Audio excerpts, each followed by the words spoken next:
Hey everyone, and welcome to another episode of Renegade Real Estate TV. I'm your host, Nick Karadza, but we should all know that by now.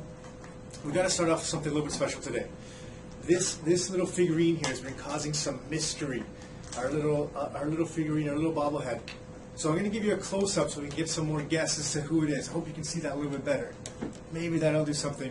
The latest guess for this guy was Philip Seymour Hoffman.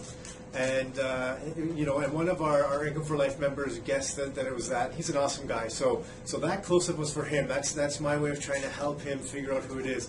I got to tell you, it's probably not the easiest thing. I know some people know who it is because I've mentioned it to them. So for anyone that responds that I've already told who it is, you're cheating. That doesn't count. For anyone else, we'll figure something out to make it fun.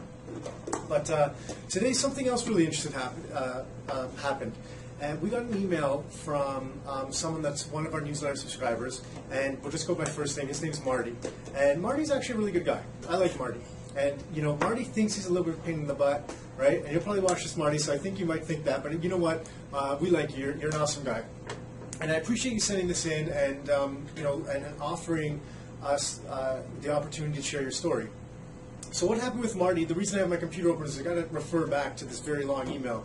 But Marty was looking for another investment property.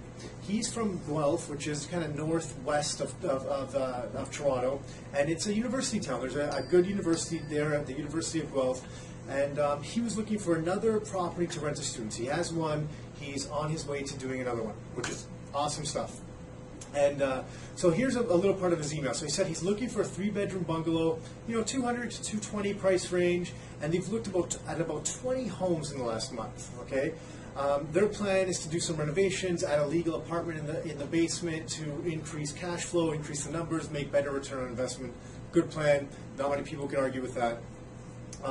They found one house, and it was listed for $229, and it was a small little bungalow, and it's been on the market for 120 days with no offers. So they went in at an admitted lowball offer at $205, which is great. I mean, you're an investor. Why not take a shot and see what happens, right? So that makes perfect sense.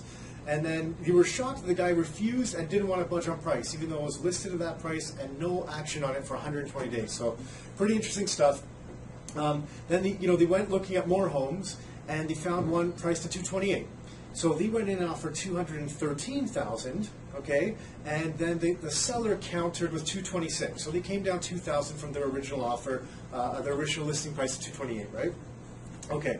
And then, so they shortened their closing date to make it a little bit more appealing, right? If there's less carrying costs and things like that, sometimes for the seller that's more appealing. And they went back and offered $218,000. So at this point, they're only $8,000 apart. Now the seller didn't want anything to do with them. They still said, our bottom line is $226. So they left it at that. Marty, and his wife were not interested in moving any longer, so they said, what, we're not going to write back. That's it, it's done. And then all of a sudden, the seller's agent called back and said, hold on, maybe we want to reconsider. Can we work something out? And it's ongoing now. So Marty's kind of happy because, he's managed to kind of crack them a little bit, maybe call their bluff, whatever the case may be. So it's awesome stuff. Now, but it brings up a good point, and it doesn't specifically just apply to this situation. I don't even know if this is the right situation to apply it to, but it got me thinking about something that so many times that we overlook. And what happens is sometimes we get so caught up in negotiations with trying to get the price that we want, or refusing to budge over a certain price. Like, I'm only going to pay $220 for this house. I'll never pay $222 for this house. Forget it. That's overpriced, and I don't want anything to do with it, right? Which is like a total valid point. We never want to overpay for homes. Like, it doesn't make sense. As an investor, why? We don't want to overpay for homes.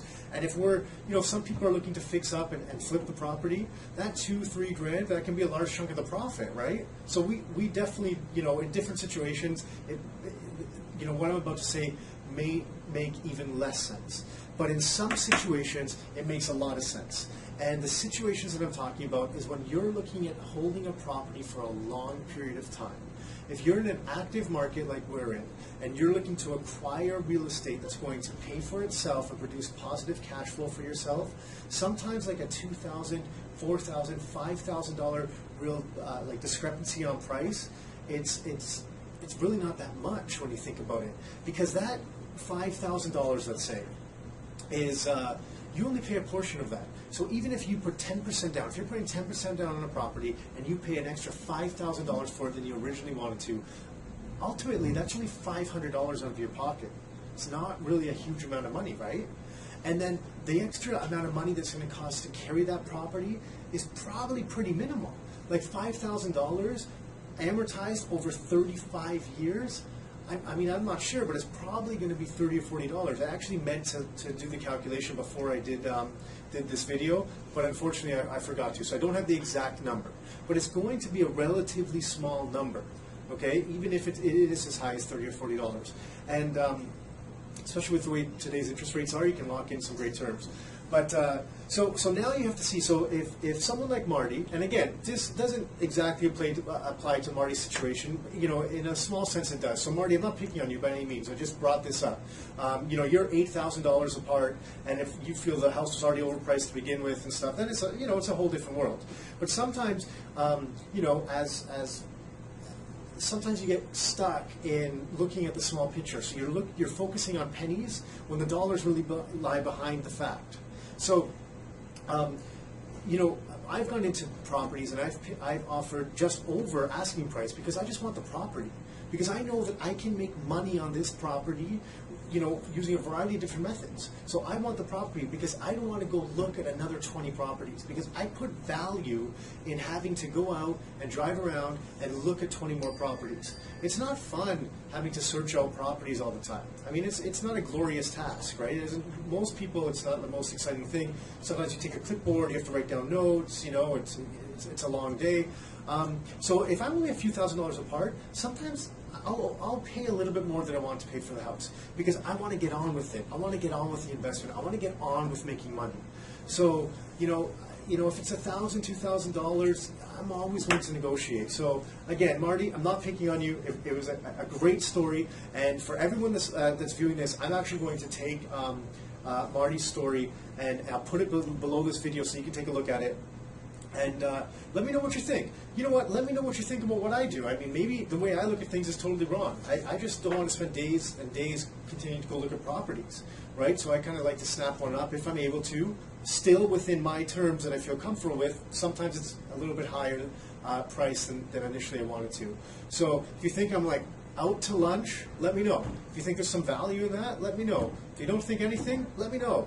And until then, that's the way, you know, we decide to do things for the time being, and it allows us to live our rockstar life. So until next time, live yours, your life, your terms.